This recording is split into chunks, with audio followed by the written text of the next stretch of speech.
In the triangle here on the slide, it's just the progression of servant leadership. So we talk about leadership is at the top, and that our leadership, which is influence, being able to inspire and influence people to excellence. That comes from our authority.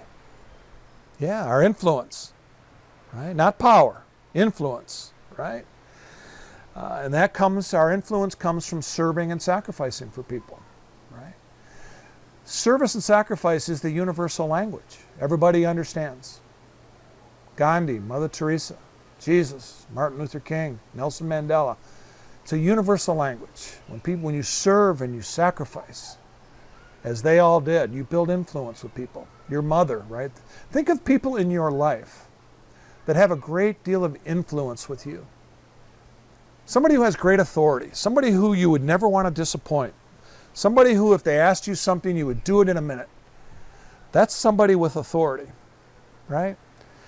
And I'd be willing to bet that's a person who has served you in some way. Somebody who has identified and met your needs. Yeah. So, leadership is built upon authority. Authority is built upon service and sacrifice. And service and sacrifice is built upon love. In the last segment, we talked a lot about love. And we talked about the Greek word, agape, that kind of love, which is not a feeling at all. It's about an extension of yourself, a verb, identifying and meeting your needs. And you can see on the slide now the 8 categories of what love is. Love is patient and kindness and humility and respect and selflessness and forgiveness and honesty and commitment, right? All definitional of what agape love is. But you know, those 8 characteristics are also a great definition of leadership, of what leadership is. The hugging, the coaching, it's all incorporated in those 8 things.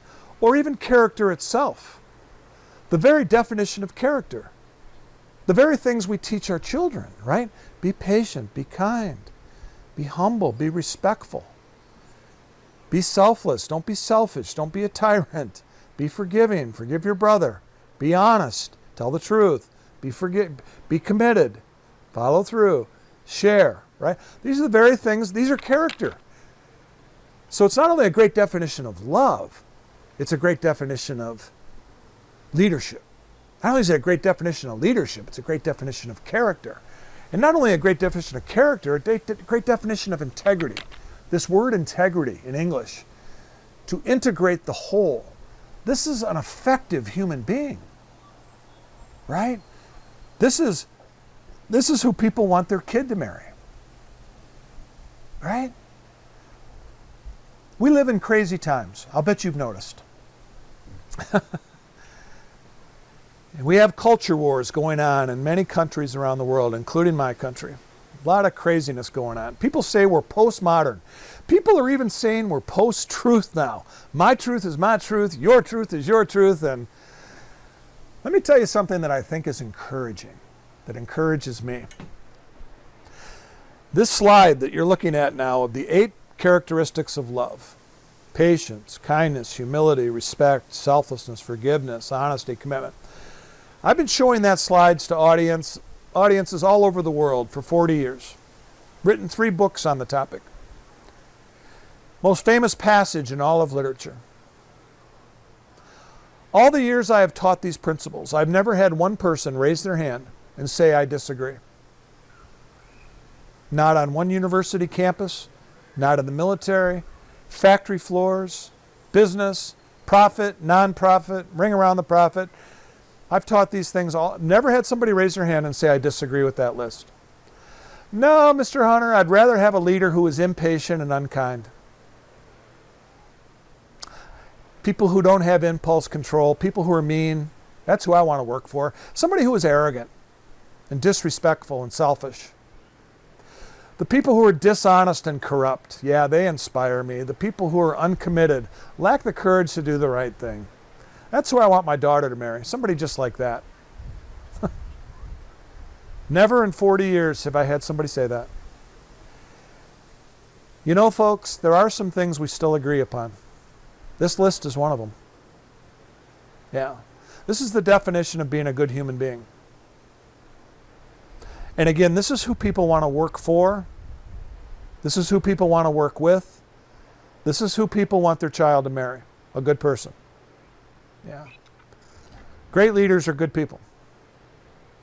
They inspire and influence their team to excellence because they're good people. They're also competent. The problem is not competence. In business, we promote very competent people. They're good at tasks. But that doesn't mean you're a good leader. It doesn't mean you can inspire and influence people just because you can do the job. We do this in business all the time. We take our best forklift driver in the factory, promote them to supervisor. Now we've lost our best forklift driver and we have a terrible leader. I've never understood this logic. Or we take our best salesperson and we make them a sales manager. Well, now we've lost our best salesperson and now we got a terrible leader because they're killing everybody. Just because you can do the job well doesn't mean you can inspire other people to do the job well. That is a completely different skill. So you can be very competent, you can be very task-oriented, you can know how to do the job. That does not mean you can inspire a team. Remember we talked about leadership, being able to conduct the orchestra and to get them to play music. It doesn't mean you have that skill. No. People want to work for a good person.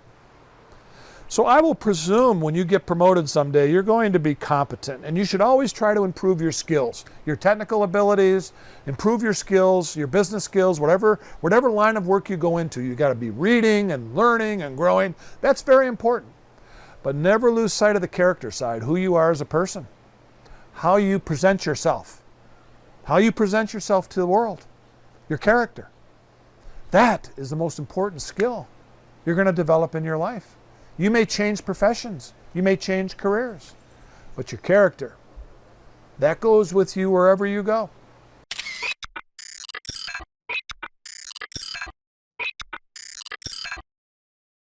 That's why it's the most important skill you will ever learn. Develop your character. So it starts with a choice. As you can see on the calendar here, leadership is built upon authority. Authority is built upon service and sacrifice. Service and sacrifice is built upon love, the willingness to extend, the choice. These are all action words. And the choice is built upon the will. The will. Intentions, good intentions minus actions equals squat. Intentions plus actions equals the will. The choice. You made the first choice, you signed up to be a leader. And you're going to sign up for several leadership roles in your life. You're probably going to have children someday. I hope you do. I hope you don't miss that. I hope you find a significant other to spend your life with. I hope you don't miss that. Because that's hard to fill something like that, fill that hole. You may make a different choice, and that's up to you, but replace it with something good. But you're going to be in leadership roles. This is the point I'm trying to make. You made the choice to lead. Now you've got to make another choice. Am I going to love the people who've been entrusted to my care?